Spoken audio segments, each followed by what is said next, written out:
Red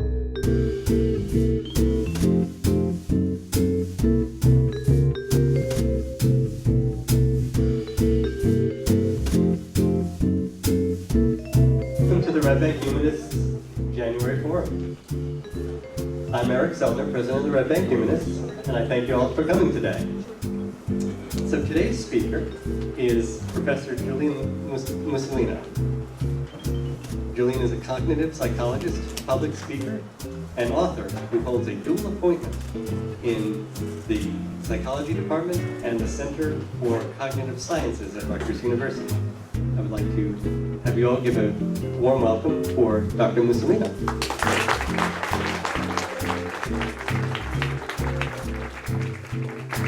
Thank you, Eric. Can you all hear me? Yes. Wonderful. Good morning. It's a real pleasure to be here. I love doing events like this. So thank you, Eric, for this lovely introduction. Thank you all for being here on a Sunday morning. This is an ad. It's a very clever ad for seatbelts. You might wonder what on earth it has to do with the topic of the presentation, but let me tell you.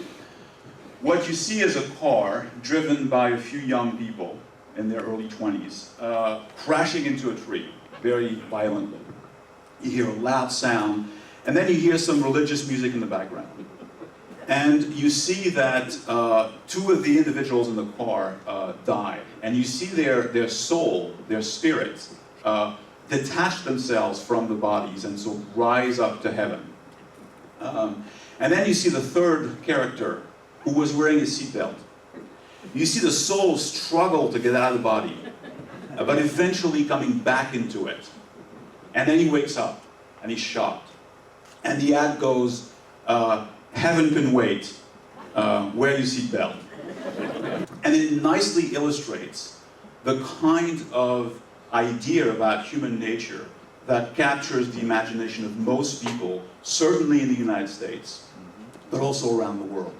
And that's the topic of my presentation today, the human soul. So the soul, the question of the soul, raises a number of very, very interesting and deep questions. One is, who believes in the soul today? Today in the 21st century, it's a very old notion, as we'll discover. What kind of soul do people actually believe in once you start probing a bit deeper? Why do people believe in the soul in the first place? Does science have anything to say about the question of the soul? Most people think, by the way, that the answer is no. I think that the answer is a resounding yes, and I'll be showing you why in a few moments. If science has anything at all to say about the soul, then what can we learn about the soul from science? If science tells us that we either do or do not have a soul, then what are the implications? Not just for science itself, but for society at large, for issues that should concern all of us. And of course, why should we care? Why is this an important topic? Why is this something we should talk about? Why is this something we should think about? So all these questions, and many more, are questions that I address and discuss in my recent book, The Soul Fallacy. Again, it's there on the back table if you're interested in getting a copy today. And what I'm going to do today is what Hollywood often does when a new movie comes out. You get to see a trailer, right? So it's a little clip of all the best scenes and all the action. So I'm going to try to do something like this today, in the 40 or so minutes that I have left. Now, I want to mention an obvious caveat. I will not be able, there are many issues, many subtleties, many points that I will not be able to touch on or make because of time. So in other words, I'm just going to touch the tip of the iceberg. But if you want to hear more about the details, I'd be very happy to chat with you about that. And of course, you're encouraged to read the book where everything is discussed in much more detail. So I'd like to start by telling you up front, I'm going to move about, so our camera person here is going to have to follow me. I like to do this. Yeah, there you go. Just give him a challenge. He's not going to sit there and do nothing. I'm going to have him work. That's right. So I'm going to tell you what the main claims are up front, so you know what's coming, and then I'll show you why I believe those claims are true. The first claim that I'm going to make is that the traditional soul, and I'll define this very precisely in just a few moments, is not just a theological or metaphysical or philosophical or religious notion, but above all, it is a scientific claim. The second claim that follows from the first is that then the existence of the soul, if it is in fact a scientific claim or scientific notion, can be determined objectively. Just like you can decide how old the earth is, about the origins of species, whether tobacco causes cancer, whether climate change is a hoax or not, etc., etc. I'll then show you that, or tell you that science gives us every reason to believe that human beings do not have a soul. Now this is where some people start to panic. Maybe not in this crowd, but in the general public at large. It turns out that this conclusion, the fact that we are physical through and through, that there's nothing non-physical, immaterial, spiritual about us in the traditional sense, has important implications that extend far beyond the realm of science and bear on important societal issues that we all have to struggle with and to think about. And I'll make sure to illustrate this in detail. And finally, this is perhaps the positive conclusion that I want to emphasize.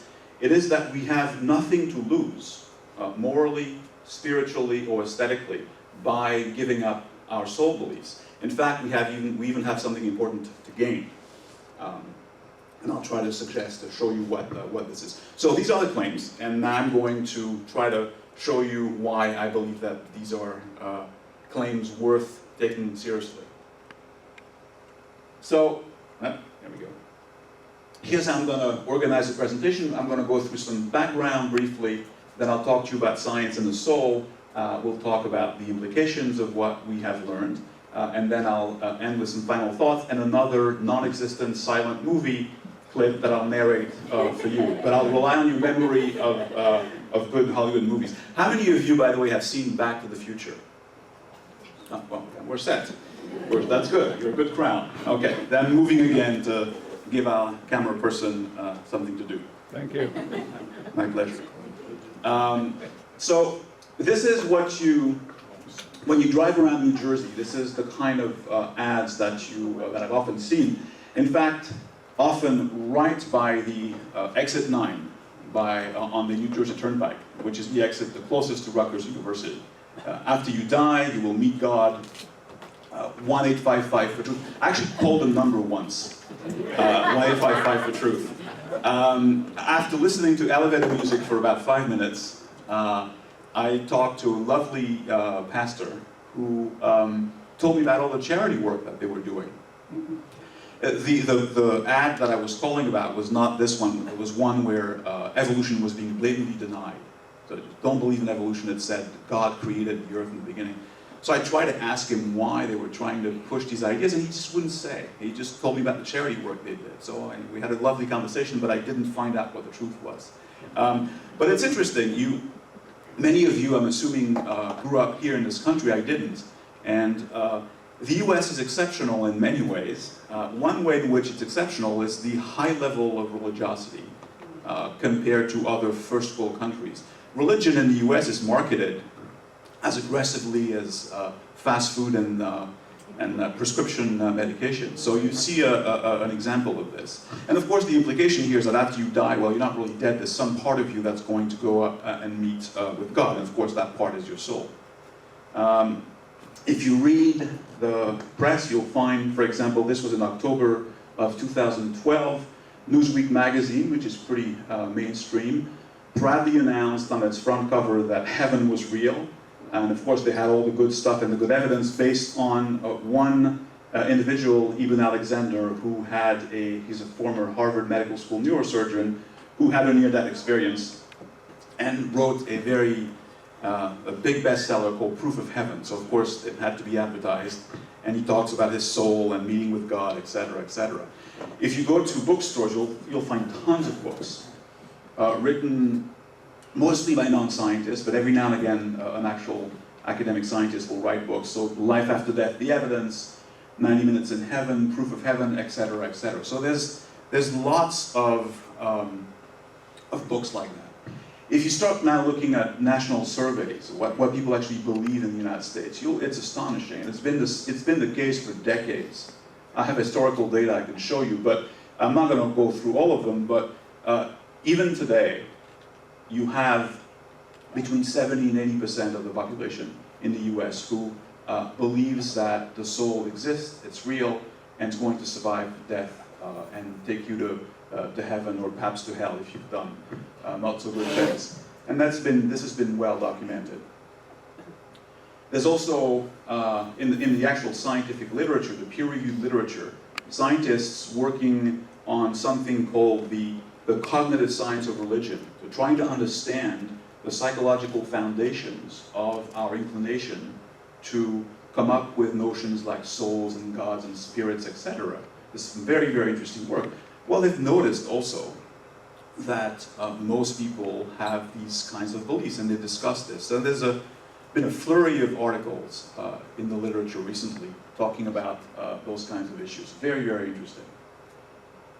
A few years ago, I became interested in the students I teach at Rutgers University.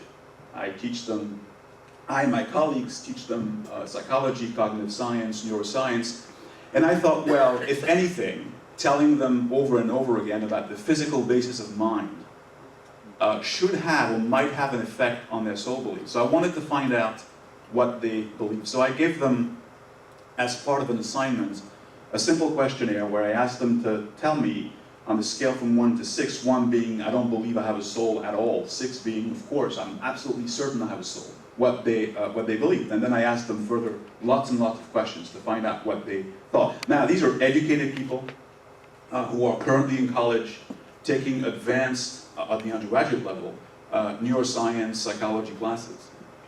I was floored to discover, not in a bad way, but just really surprised to discover what they believe. So this was a few years ago. I've done this many times now. A group of about 200, and 80% of them picked a value on the scale from 4 to 6, so that they're somewhat certain, all the way to absolutely certain that they have a soul. Half of these people picked 6 on the scale, saying they were absolutely certain that they had a soul.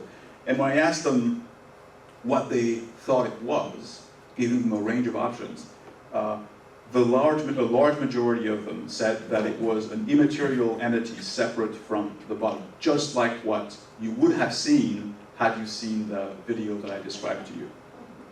So moreover, I asked them, I said many questions, I asked them what they thought their souls did. Does it just sit there to look, well, it can't look pretty because it's invisible, but does it just sit there and do nothing, or does it do something?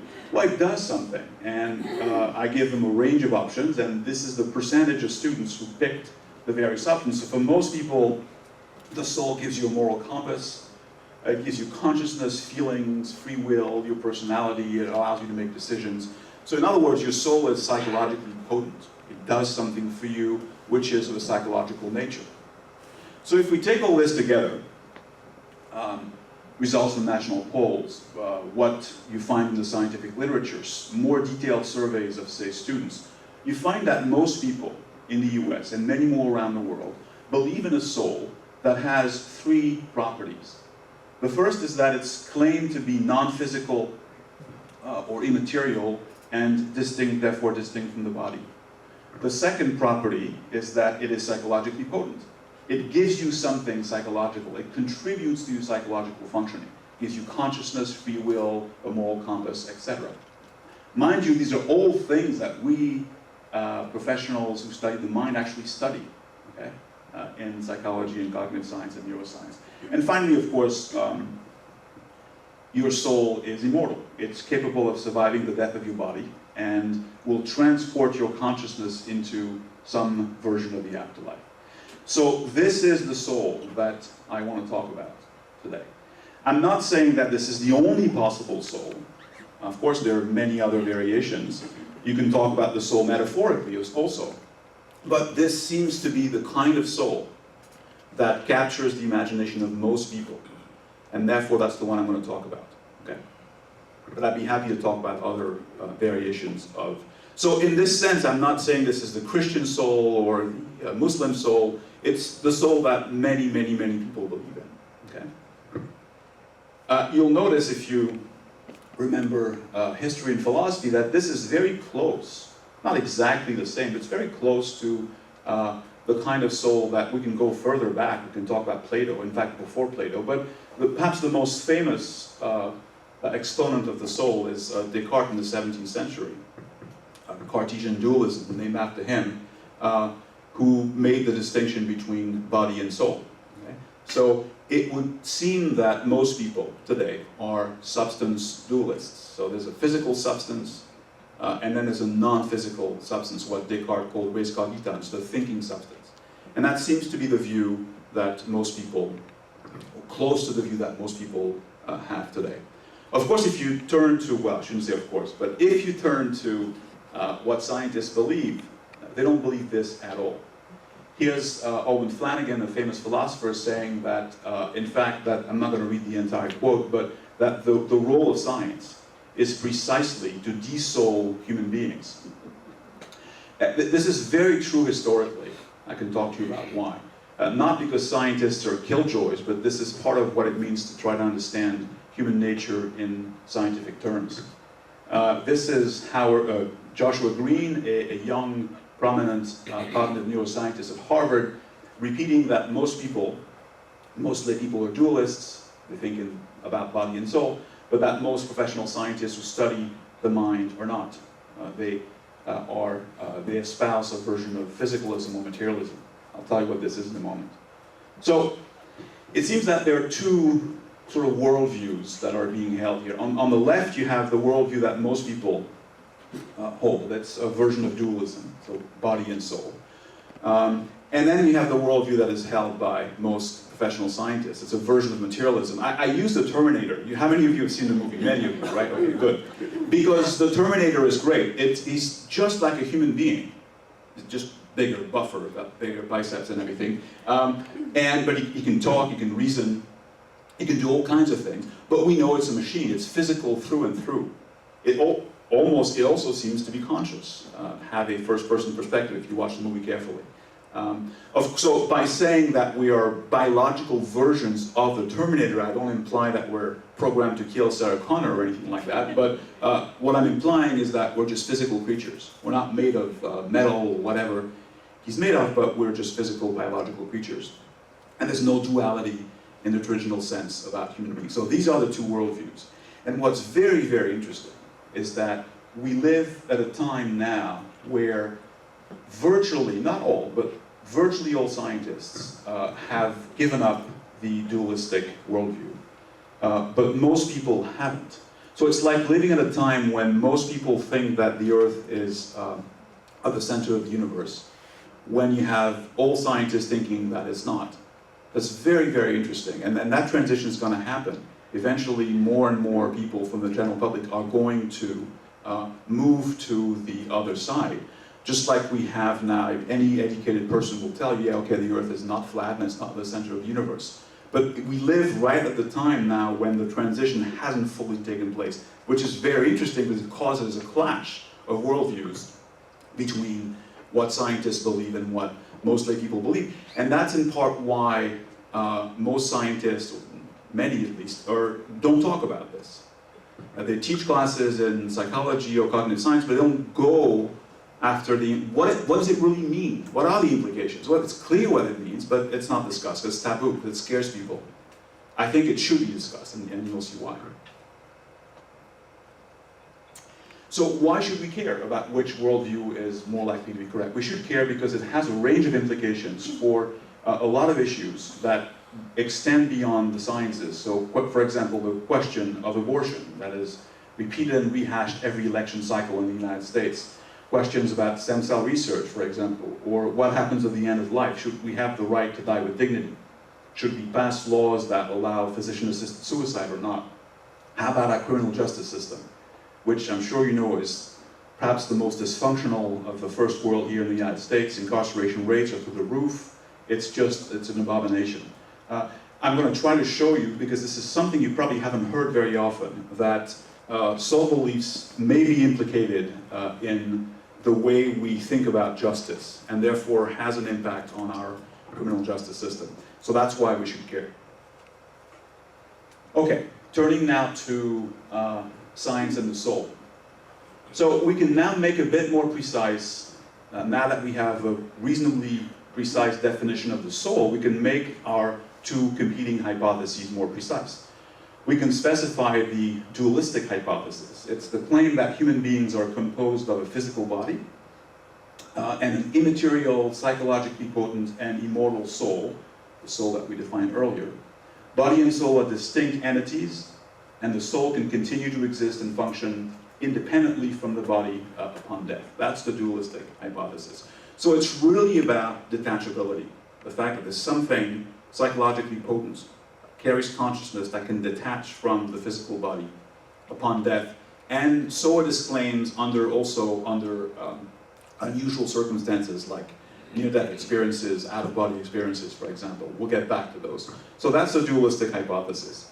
By contrast, the materialistic hypothesis, think of the Terminator, says that the mind, the domain of the, I should say, the domain of the modern soul, because it hasn't always been the case, cannot function separately from the body for the simple reason that our mental experiences, all of it, are caused by physical activity in our brains and nervous system. What we call mind, what we cognitive scientists call mind, is nothing but a description of the functioning of the brain at some level of abstraction. So when we talk about the mind, we really are talking about the brain. We're talking about the body, really. We're not talking about a separate substance or a separate entity. So the two are therefore two sides of the same coin. So I want to use a brief analogy to sort of drive this home. Imagine, let's go back in time a few, maybe decades, when we didn't have all the fancy smartphones that we have, but think of a portable radio set. Suppose you it has batteries, so you turn it on, you plug in your headphones, and you tune it to your favorite station, then you start listening to your favorite tunes. Now suppose somebody asks you in this case, where does the music come from? Well, the answer here is that you have a physical device called a radio set that somehow interacts with and decodes a radio signal, the form of electromagnetic waves, and upon doing that, then you're able to listen to music. Notice now the independence between the radio waves and the radio set. Now, the analogy isn't perfect because radio waves are not immaterial, but that's fine. Just now, think of this as your body, and think of the radio waves as your mind. Now, if you were to destroy this, take a baseball bat to it, say, it would cease to function. But the radio waves would be unaffected, right? So that's the dualistic hypothesis. Again, the analogy isn't perfect, but it should give you a good idea. The two are independent and they can separate from one another. But of course, under normal circumstances, they interact and they give rise to the music, or in this case, they give rise to your mind. Now, for the materialistic hypothesis, take an even older device, take a music box. Okay? So now suppose you have a music box and it's really fancy and you can play all kinds of things on it. And you start cranking out the little thing there and you listen to music. Now imagine someone asking, well, where does the music come from? Well, in this case, the answer is straightforward too. The music comes from the operation of the physical device that you call the music box.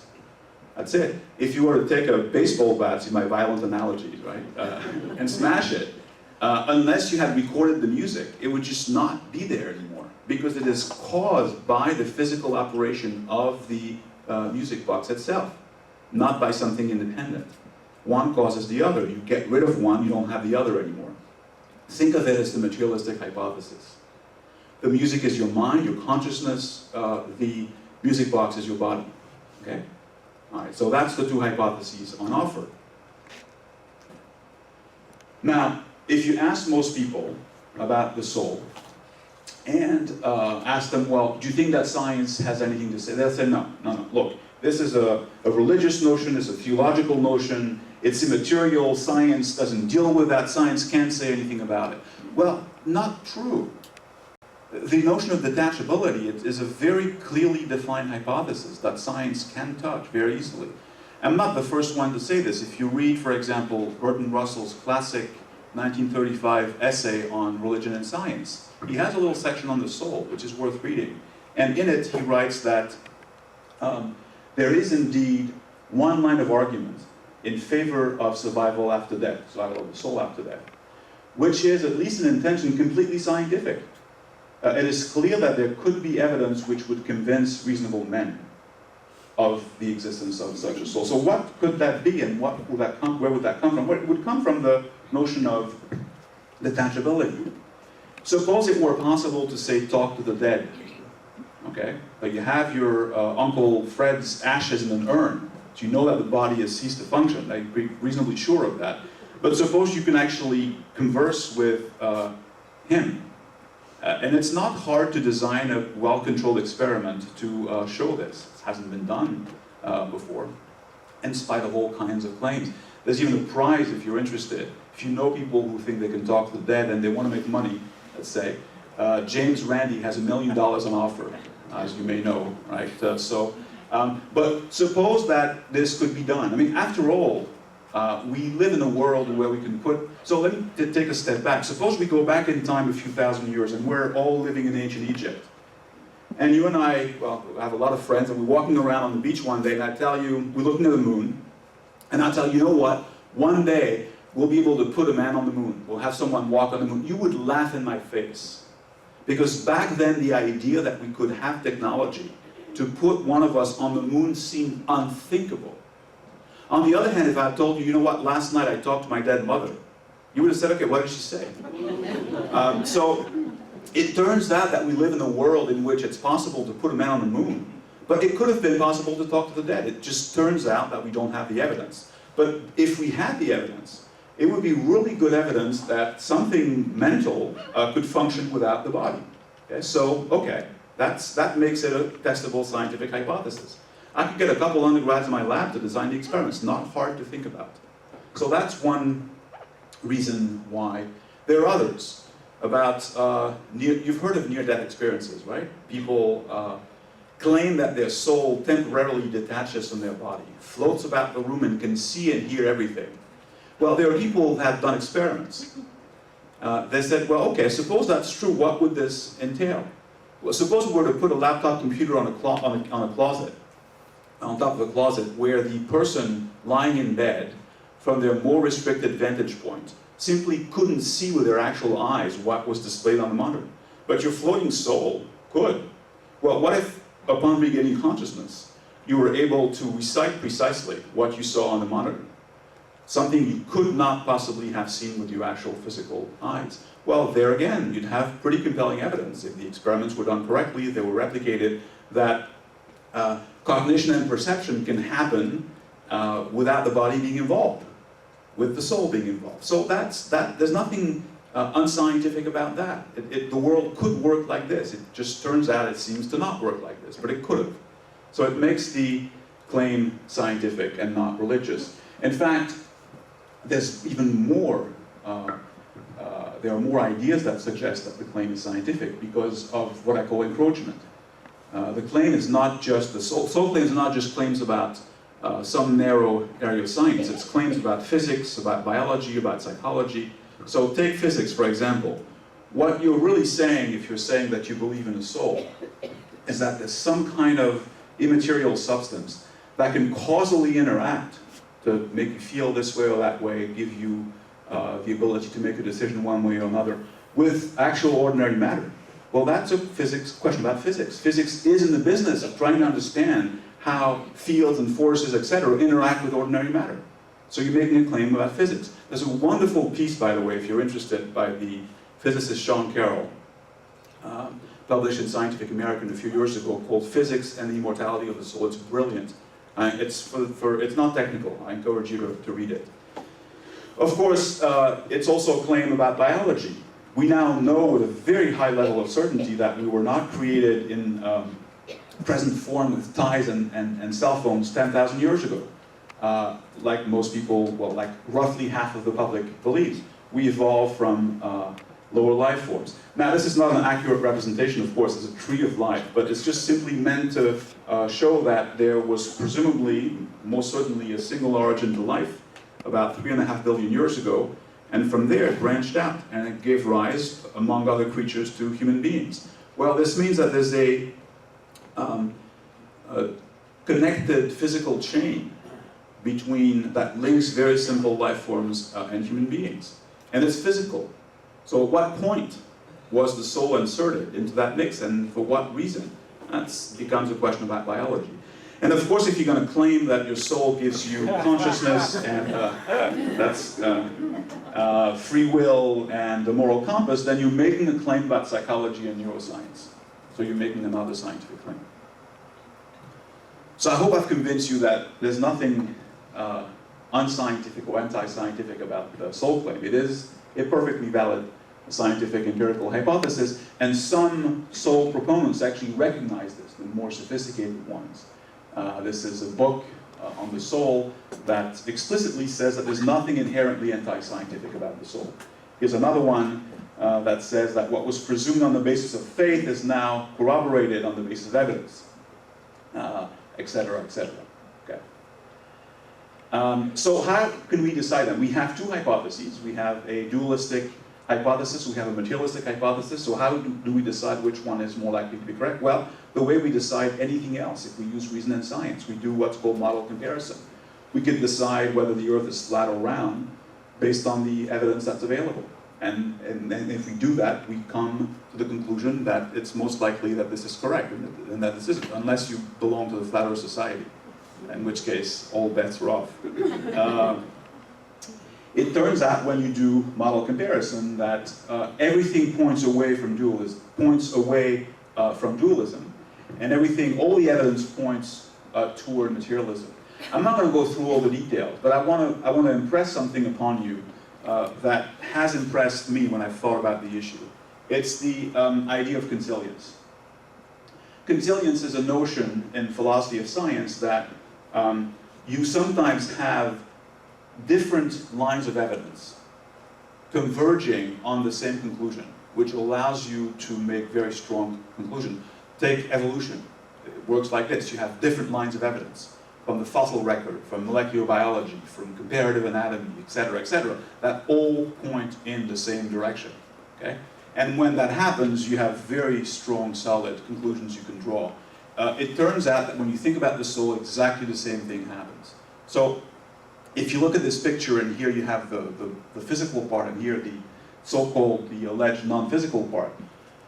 First what you find, and I'm not going to have time to go over all the details, but I'd be happy to chat with you about this in a bit, is that the soul, the domain of the soul has shrunk historically as scientific understanding progressed. So the more we understand, the smaller the soul gets. Second, there's no formalism that describes the so-called immaterial soul substance. Okay? And that's very important if you're talking about science. I'll make a quick aside. When Isaac Newton in the 17th century came up with his principle of universal gravitation, he was baffled by it, really was baffled by it, because it seemed to imply that there could be some kind of occult force operating at a distance instantaneously without any kind of contact. He really himself wrote that he thought it made no sense whatsoever, philosophically. But guess what? He had equations. He had a formalism, the so-called inverse square law, and he can make very accurate quantitative predictions. If there was such a thing, if there were soul equations that existed that could make predictions about how we make moral decisions or what have you, then fine. But there isn't such a thing. So that's a big problem, of course. That means people don't have a clue what they're talking about. When they're talking about the soul, most likely. There's no objective empirical evidence that souls exist. In other words, we can't talk to the dead. Well, we can go on about this, but there's no results from laptop computers on top of closets where people can decide or can see what happened or what was displayed. Souls fly in the face of what we know about modern science, physics, biology in particular. So this too is very, very important. I'll make a quick aside to drive the point home. If I were to tell you, for example, that I have a friend who's a well-trained athlete, really great guy, super in great shape, who can run a marathon in 10 minutes. Okay. Now, you wouldn't need to say, well, let's do an experiment. Now, let's just time the guy. Given what we know about how the world works, given what we know about the length of a marathon, given what we know about human locomotion, The claim is supremely implausible. Okay? Well, the same is true of the soul. Given what we know about physics and biology and psychology, the claim is supremely implausible. And you see it adds up. All these lines point in the same direction. There's no explanatory gain that comes from postulating the existence of souls. The soul has never explained anything. Now, you might have a different notion of what an explanation is, but if you get serious about this, it never has. And we can talk about why. And finally, there's overwhelming evidence for a materialistic view of the mind and of human nature, which is the competing hypothesis. When you put all this together, the case against the soul is overwhelming. And the way I like to put it is that souls have exactly the set of properties that they should have if they didn't exist. And that's why most of us think that they don't exist.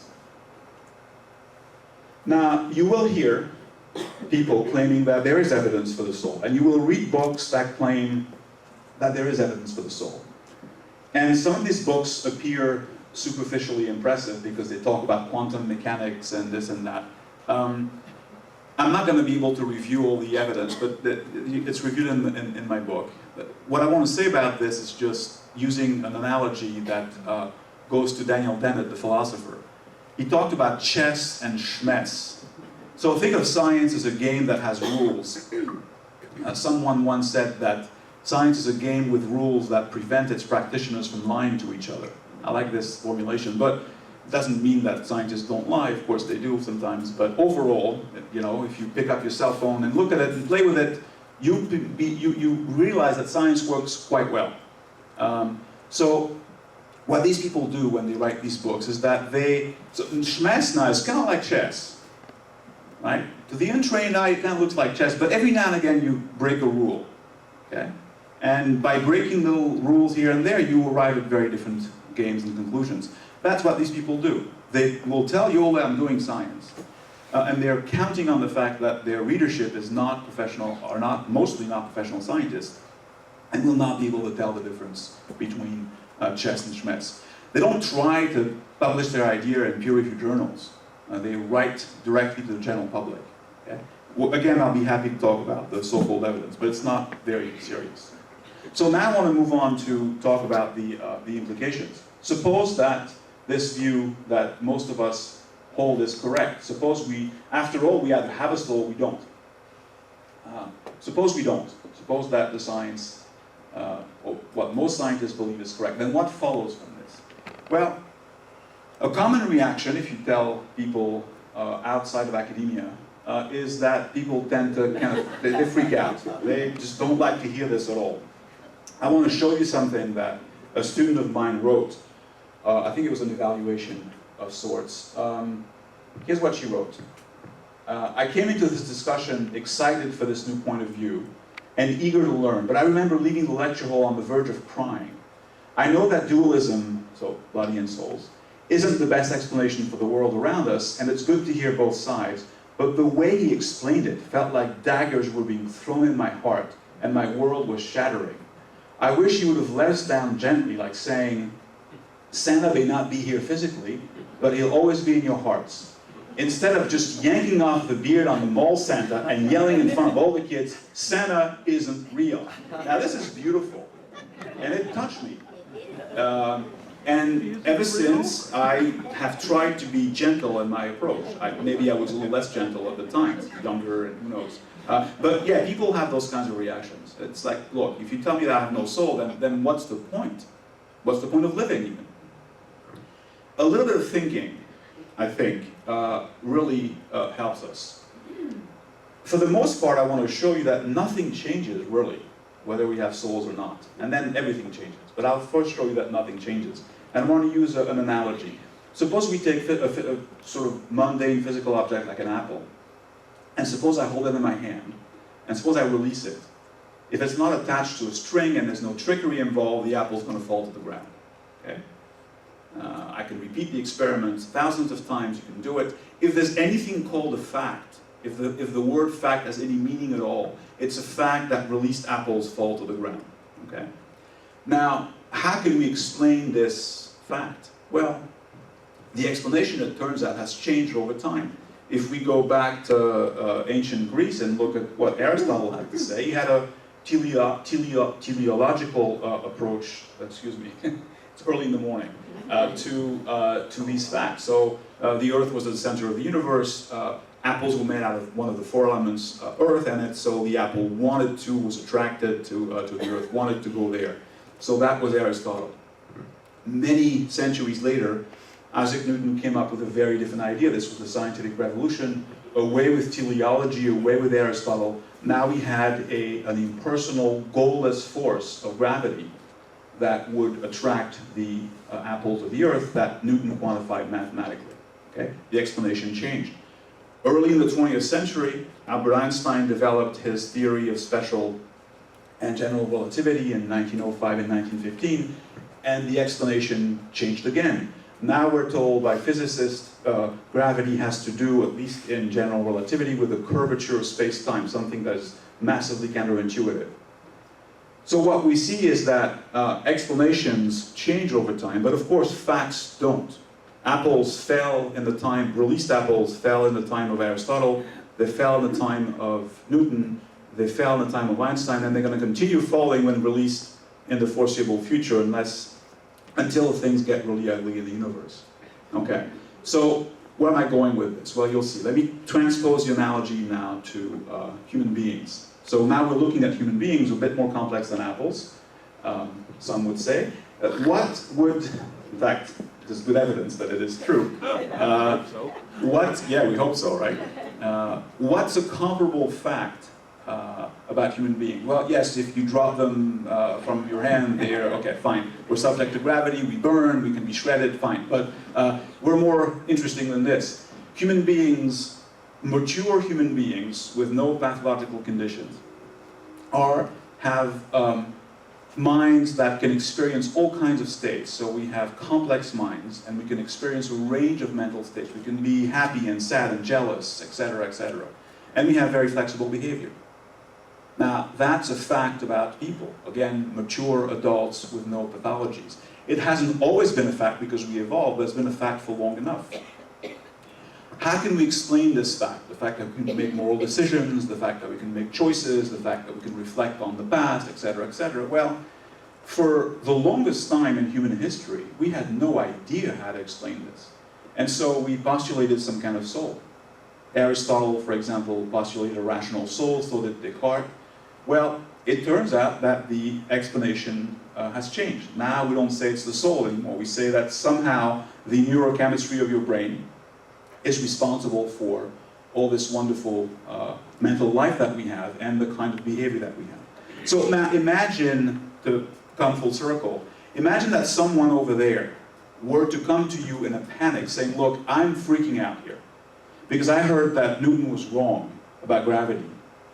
And I'm afraid that all my precious material possessions are going to start flying off into the sky because there's no gravity after all. You would look at that person, I hope, and say, wait a minute, you're just confused. The explanation might have changed for gravity, but the fact is here to stay. You have nothing to worry about. Likewise, if I tell you you have no soul, I'm not denying the fact that you can fall in love, be jealous, be happy, etc. These are facts. I'm saying that the way we explain those facts has changed. But the facts are here to stay. You're losing nothing. Right? So there's no reason to freak out. Well, yet. But of course, there are things that do change. The two things that change massively are free will, our notion of free will, and our notion of mortality or immortality. If we don't have a soul, if nothing detaches when we die to carry our consciousness into the afterlife, then that means that we are mortal after all. Until, of course, we find the right technology. People are discussing, but I'm not joking. People are seriously looking into this now. I can tell you more about this. But for now, we're mortal. And our intuitive notion of free will is also affected. So I'm not going to talk too much about immortality. I'll be happy to discuss this with you at the end, but I want to focus on the question of free will now, because you'll see that this is extremely interesting and has very interesting implications. And then we should be able to wrap this up. So You may have heard already, because I'm sure you've read books by the so-called new atheists and others, that religion and belief in God and perhaps belief in the soul is not good because it gets in the way of how we think about abortion, etc. The argument I'm going to make is much less well known, but I think it's extremely interesting if it is correct. So I want to spend some time, first of all, giving you the general form of the argument, then the specific form, and I'm going to give you the details. Here's the general form of the argument. If you go back in time and take the witch theory of causality that many people held in medieval times, that women associating with demons, witches, were the cause of all kinds of calamities. People really took that seriously, and women were tortured and burned to death because of that. Or the wrath of God theory of disease. So we have the plague. Why? Because we made God angry. Or if you listen to some commentators today in American politics, we have mass shootings because we don't pay attention to God in schools. Okay, nothing has changed much since medieval times, apparently. So these were theories of how the world works that people held many centuries ago. Of course, they're the wrong theories, we now know. And the wrong theories about how the world works lead to the wrong practices, the wrong ideas, the wrong policies. If you sincerely believed that offending God was causing the plague, then it was rational to cut off people's tongues, which is what was done, was sew their lips shut together. It was rational, if you really believed that. But of course, if your theory turns out to be wrong, then all of a sudden the practices completely don't make sense anymore. And in fact, they cause undue suffering. Okay? So the mind-body dualism, then, the notion that we have body and soul beliefs, turns out, so we think now, and there's good reason, to be the wrong theory of human nature. So it too, this idea, this theory, leads to the wrong ideas, the wrong practices, and the wrong policies. That's the general claim. I think that I'm not going to shock you here in this crowd today by telling you that we ought to base our actions, our practices, and our policies on the best understanding that we have of the world. And that, of course, is given to us by science and reason.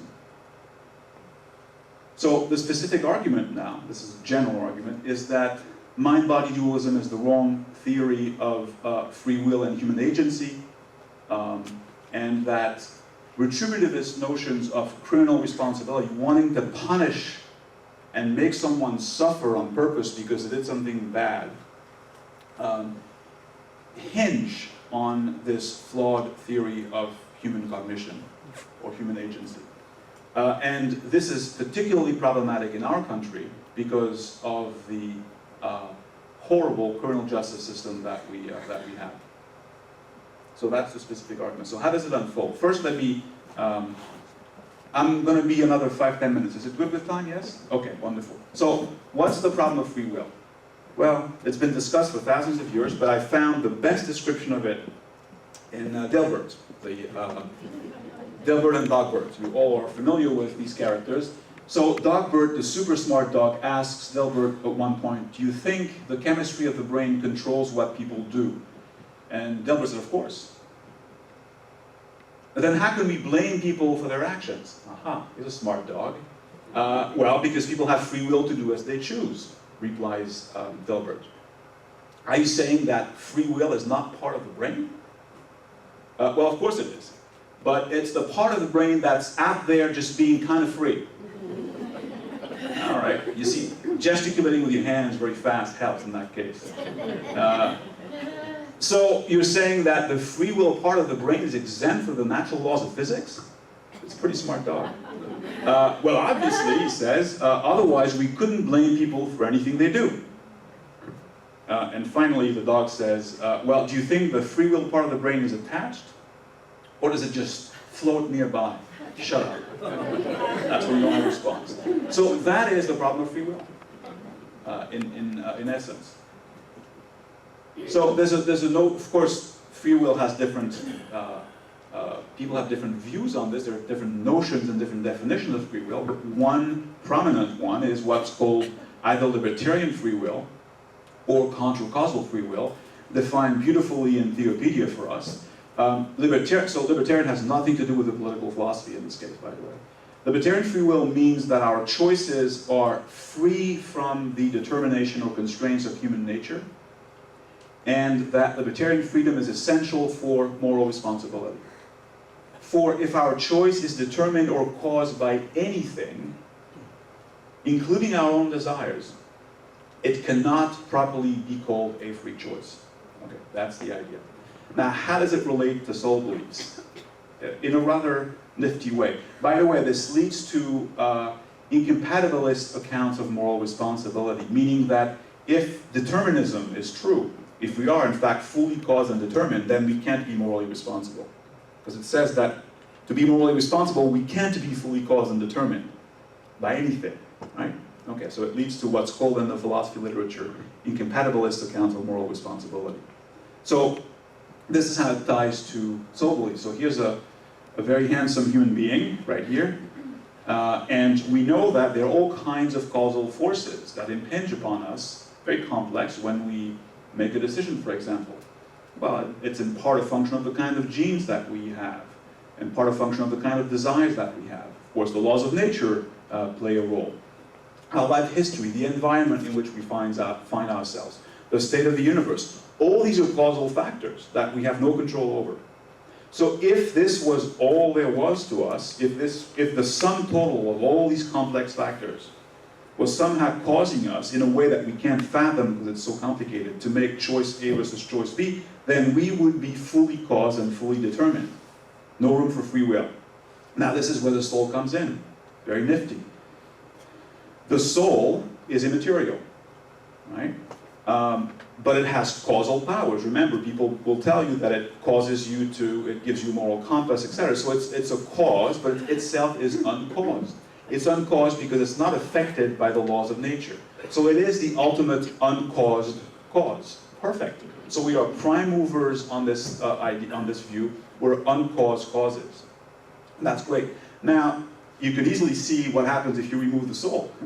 If we say, look, the soul is a fiction, is a figment of our imagination, this doesn't make any sense, then all of a sudden we're fully caused. And people start back and say, well, if we're fully caused, then how can we blame other people for doing what they do? They could not have done otherwise. They were fully caused by factors they could not control. That's the problem. So, to give a quick example, a quick analogy, if we have a boulder sitting on top of a hill that's been sitting there for centuries, and it's been gradually losing its grip on the hill because of the hoax of climate change. Of course, that doesn't happen, so yeah, okay. It's slipping gradually. And then one day, a very powerful storm, gust of wind, rain, the boulder gets dislodged, comes crashing down the hill, flattens a few homes down the hill, kills a few dozen people. Now, if we ask, well, could the boulder have done otherwise? The answer is no. The boulder was fully caused by forces it couldn't control. Boulders don't control gravity, etc., right? Now, the intuitions that many people have is that human beings are different. If we take a troubled youth who is a drug addict, had a terrible childhood, has bad genes, and decides to rob a convenience store to get money for drugs, so he walks in heavily armed, demands the money, the clerk resists, refuses to give him the money, they get into an argument, the young man pulls the trigger, kills the person. And then we ask, well, you know, could he have done otherwise? People will tell you, of course, he had a choice. But notice that if you remove the soul from the equation, human beings, as complex as we are, we're not different in that sense from boulders, galaxies, black holes. We're caused. We're part of the causal nexus. We don't escape the laws of causality. Now, okay, that young man was fully caused in his actions too, by the chemistry of his brain, the bad genes that he had, etc., fully caused. Well, this is where people panic. They say, look, here's the problem. You tell us that things like apples are fully caused. Now you're telling us that people are fully caused too. So if we don't hold apples morally responsible, or boulders, then how can we hold people morally responsible if they're fully caused? I think that's simply a false problem. Notice that it's assuming that the dimension that really matters for moral responsibility is whether or not something is fully caused. But who says that has to be this way? Who says that this is what should matter? That's just simply a stipulation. Can we think of a another property or dimension that differentiates, say, people from rocks and apples very easily. Take the power of reason. I don't mean anything fancy by this. I mean something very benign. So the fact that we are conscious, sentient beings, that we can, under normal circumstances, no pathology, right? We can anticipate and calculate the consequences of our future actions, right? That we recognize that other people are sentient beings that are moral agents. So, okay, we're rational creatures in that sense. Well, apples, so we think, aren't. So that's what's going to give us the difference. We ascribe moral responsibility to people and say not to apples because we think that people are rational creatures. And that's what, in fact, that's what the law cares about if you look at it. Okay? It doesn't matter whether we're fully caused or not. Okay? So I think that's a false problem. And I think that even if we don't have a soul, we don't lose any meaningful notion of moral responsibility at all. In fact, it gets better. We get a better one, I think. So I mentioned earlier incompatibilist accounts of moral responsibility, meaning if we're fully caused and determined, then we can't have moral responsibility. Of course, the flip side of this is compatibilist accounts of moral responsibility, that moral responsibility is compatible with us being fully caused. And that's the view I'm defending here. This is a wonderful paper I encourage you to read, and if anybody who emails me, I'll be more than happy to send you a PDF copy of the paper. It's called For the Law, Neuroscience Changes Everything, Nothing and Everything by Josh Green, who I mentioned earlier, and his former mentor. I'll end very shortly with this. So you'll see how it links to what I mentioned earlier. So these authors distinguish between two approaches to punishment and criminal responsibility. One based on retribution, a retributivist approach, where we punish people because they deserve it, because they could have done otherwise, but they chose not to somehow, so they deserve to suffer. And then there's another approach, which has different names, but it's often called a consequentialist approach, in which we punish people because it is practical to do so. If we have a rapist on the loose, we don't want him to rape again. We can't undo the past, but we can somehow try to constrain that individual so that he won't commit vile acts again. So the first approach about retribution is backward looking. You look back at the bad action and you try to punish the person for what they did and make them suffer. The consequentialist approach is forward looking. You can't undo the past, it's sad, but you can try to prevent bad things from happening again in the future. And it turns out that whether you hold one or the other depends on the kind of view that you have about human agency. If you hold a retributivist approach, then it's only compatible with a libertarian idea of free will. You could have done otherwise. You were not fully caused. You were free, really, and so we punish you. On the other hand, if you're a consequentialist, it doesn't really matter what kind of free will really is there. It's irrelevant, because we care about the future, not whether you're free in some kind of metaphysical sense. So it's compatible with intuitions that are compatible with being fully caused and still being morally responsible. Now look what happens. Suppose that we can show, as we have, that libertarian free will, because we don't have a soul, is scientifically dubious. Then we don't have a basis anymore for punishing and making people suffer. Now I'm certainly not saying that we should let criminals run free. That's not what I'm saying at all. We should punish people, but for different reasons. And we should try to do things humanely, not to make them suffer for the sake of making them suffer.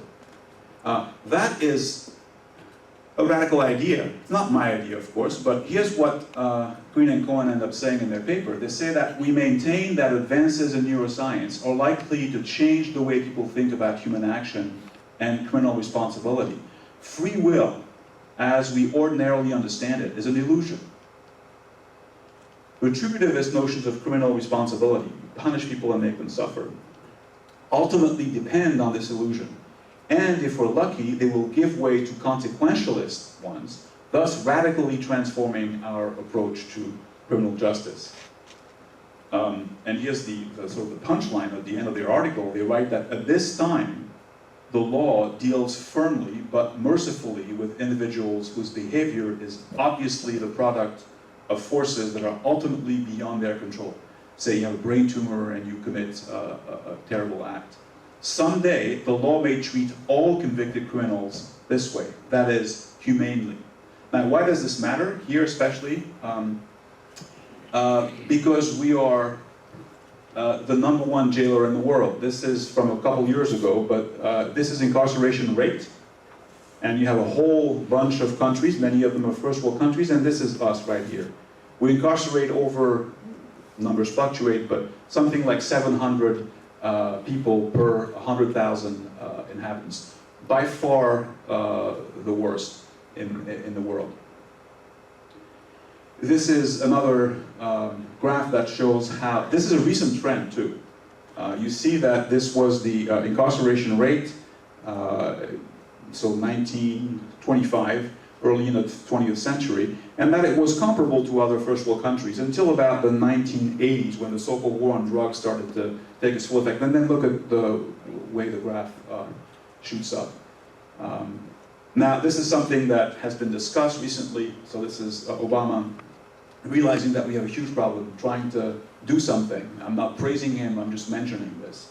The fact that it is a problem about mass incarceration.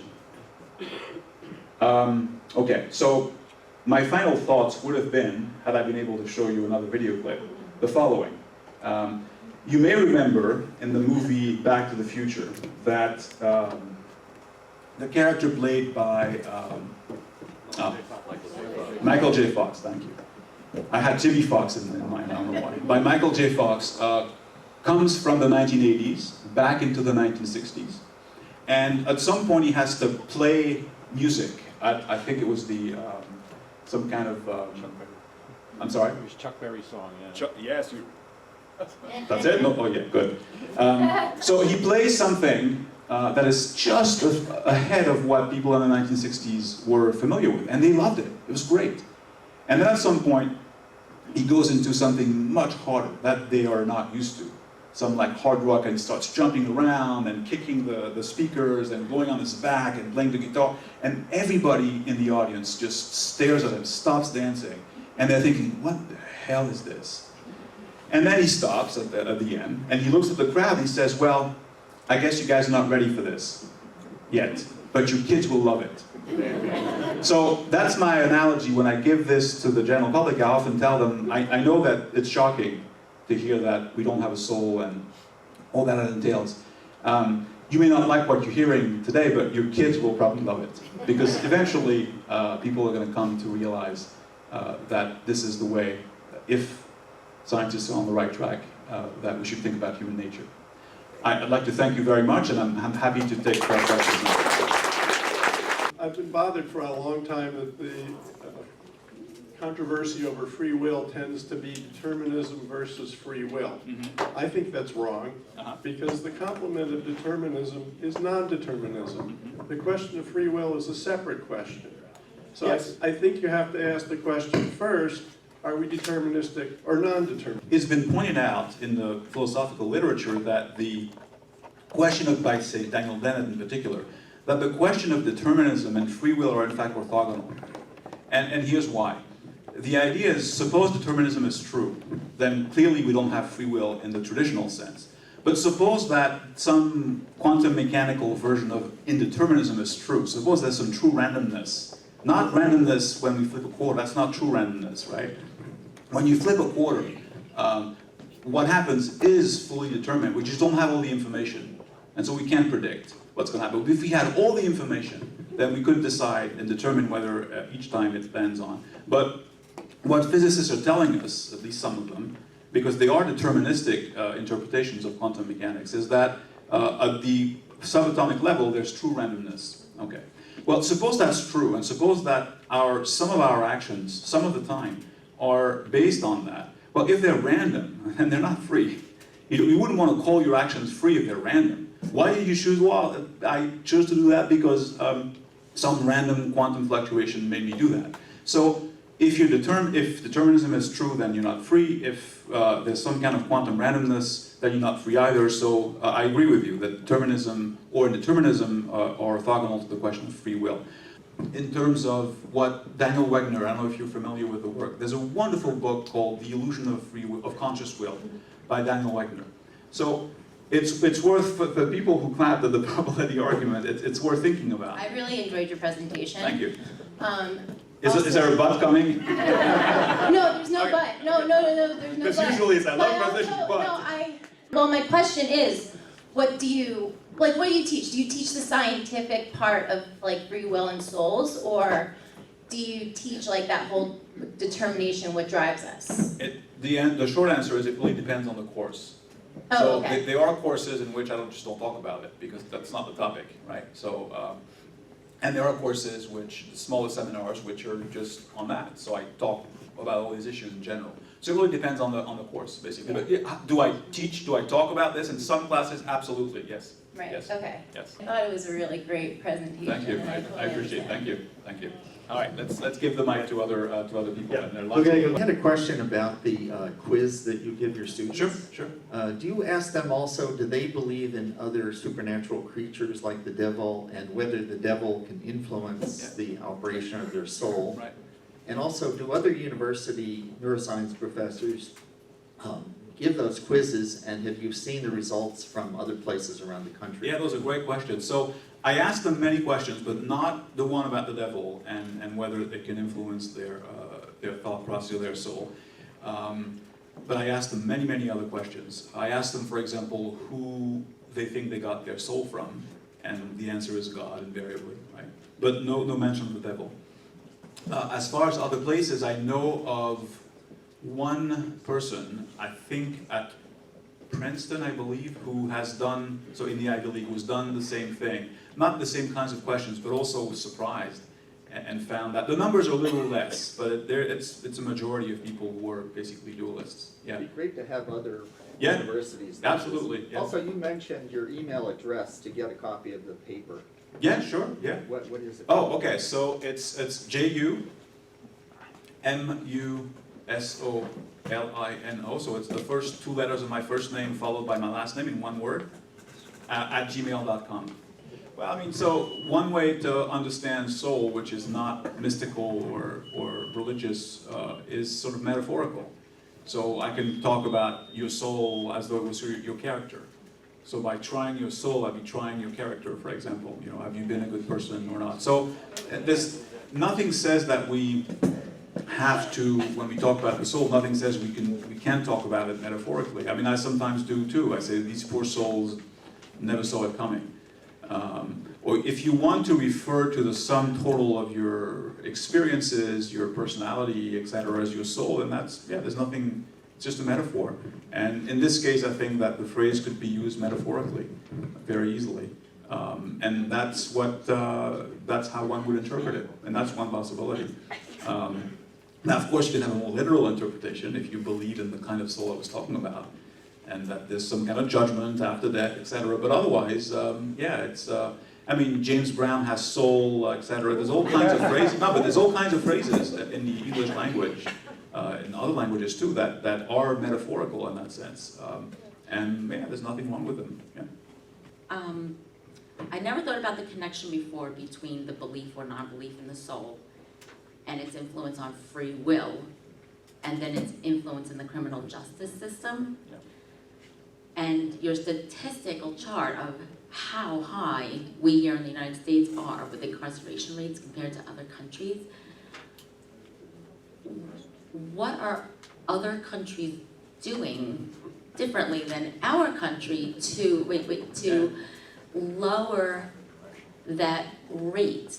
Because I'm with you on the concept of no soul. I'm a science teacher.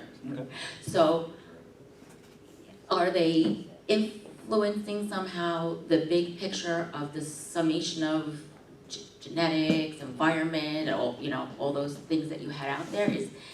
Is the difference, I want to say, kind of like from the bottom up, that they don't produce people with as many psychological problems because of all those things combined, or is their incarceration rate lower because after the fact, like that they, instead of incarcerating, do they go with a combination of psychological help and or execution or, you know, whatever, the death penalty?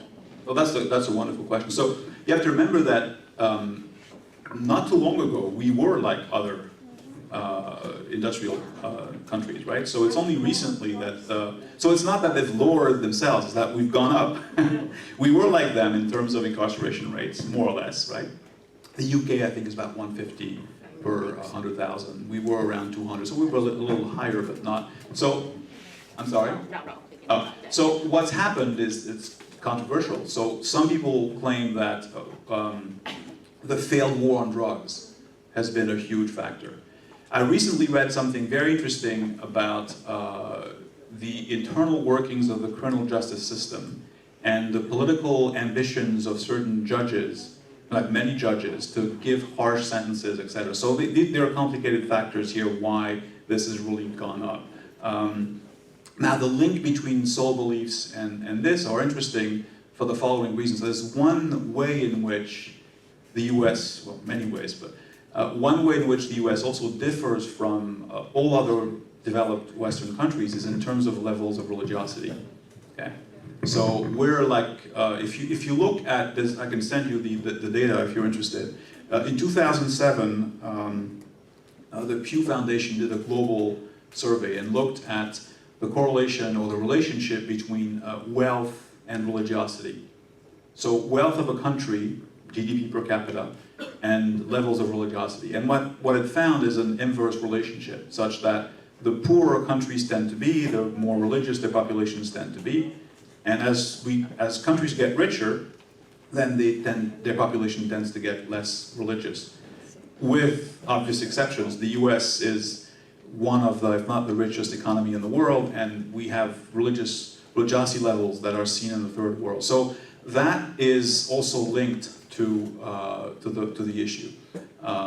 Now, there's a great book, if you're interested, called Thinking About Crime. And the author, I mentioned this in my book, I'm blanking on the author's name, but I'll think about him. But he in the book, so he's a criminal justice expert, and he talks about this. And he talks about the fact that the policies that have been passed to basically get harsher and harsher punishment, to elevate those sentences, and etc., were passed, of course, by our political system, but supported by people.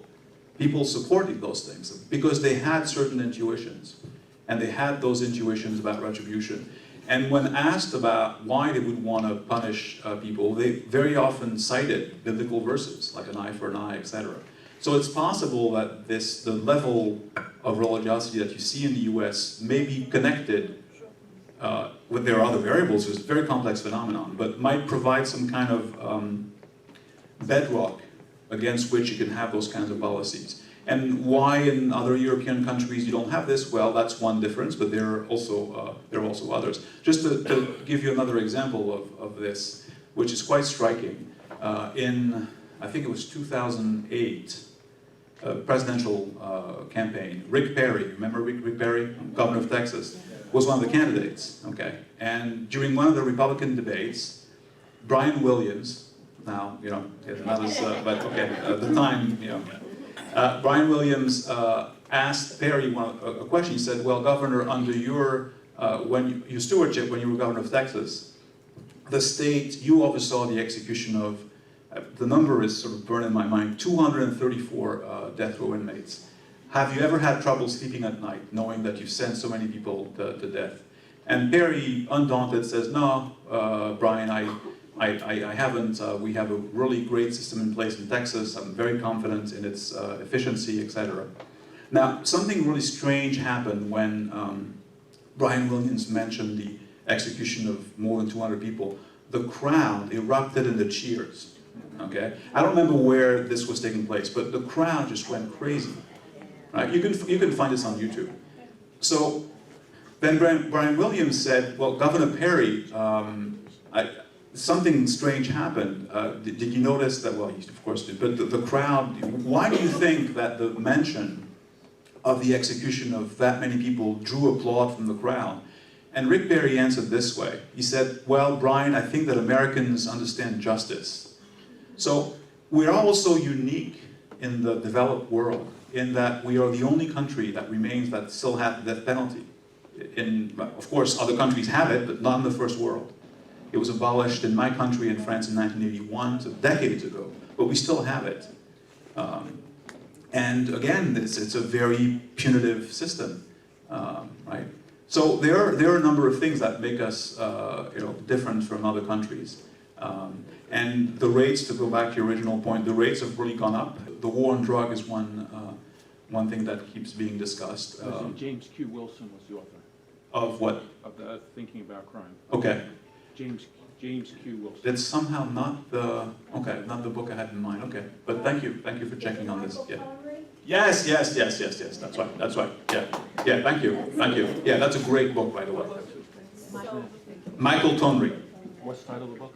Thinking About Crime. It is held. And then Sense and Sensibility and something was the subtitle. I was having a brainstorm, not that I was intellectually aware of something, but there was a storm in my brain, and I had an out-of-body experience, and at that time I didn't think of it as... By that you mean you had a seizure? Is that what you mean by a storm in your brain? I probably did Okay. before, yes. I Okay. don't know for sure, but I probably did.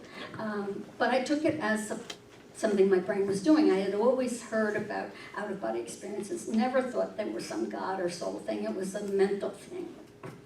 And shortly after, months after that, I saw on television a woman was doing scientific investigation into out-of-body experiences, and she found that there was in the left temporal lobe, there was a place if stimulated, the person would have an out-of-body experience. Yeah. And that's on the MRI was where the damage in my brain was, a section in my...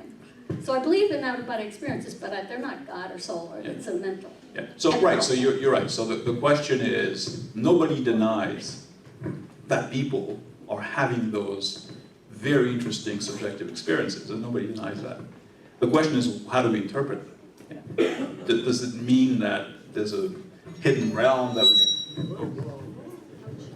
that we visit, or is it just some kind of complex cognitive illusion? And you're right. So if you're interested, there's a guy in Switzerland called Olaf Blanke, B-L-A-N-K-E, who has done the research that you mentioned by stimulating certain areas of the temporal lobes with something called TMS, transcranial magnetic stimulation. You can induce many of the effects that you find in people who naturally, spontaneously have out-of-body experiences. So again, it shows that those phenomena are brain-based. They're not, yeah. I read a book, I think it was called The God Spot, and he talked The about... G-spot, right? Or the G, I forget. No, not the G-spot. That's what it is. But, yeah, so This is going to be edited, no? Really, that's what Sorry. yeah, basically, his theory is that humans have evolved to have a predisposition to a belief in a higher power or God or whatever you want to call it. And so I was wondering what your opinion is, if this is something that sociologically, since people evolved in tribes, that those tribes who had this predisposition to a belief in God were somehow able to be more successful in an evolutionary scale than those who did not. Yeah, no, you make a good point. So there are basically two stories that people tell today in the cognitive science of religion about the origins of religious belief. One is a sort of adaptationist, selectionist account, which is that belief in the supernatural and in supernatural entities were selected for, in a Darwinian sense, precisely for the kind of reasons you invoke. So Jesse Bering is a researcher who has published a big target article in Brain and Behavioral Sciences. I can send you a copy of it if you like, called the Folk Psychology of Souls, in which he makes those kinds of arguments. The other view is that associated with people like Paul Bloom at Yale, among others, Scott Adrian, Pascal Boyer. Pascal Boyer, is a friend of mine, it turns out, wrote a superb book that I would highly recommend, called Religion Explained, in which he basically tries to address the question you raised. So the other view is the byproduct view, meaning that we evolved a suite of cognitive capacities to deal with other entities in the world, physical objects, animals, people, etc. And that as a byproduct, as a side effect of having those cognitive capacities, we get belief in the supernatural for free. That's the other. So my personal take on this, I think I'm not very fond of the selectionist accounts. I don't think it works quite well. I think the byproduct works better and makes better predictions. But these are the two broad views that you find in the literature. So I'd like to just thank everyone for coming out today. Thank you for a wonderful talk.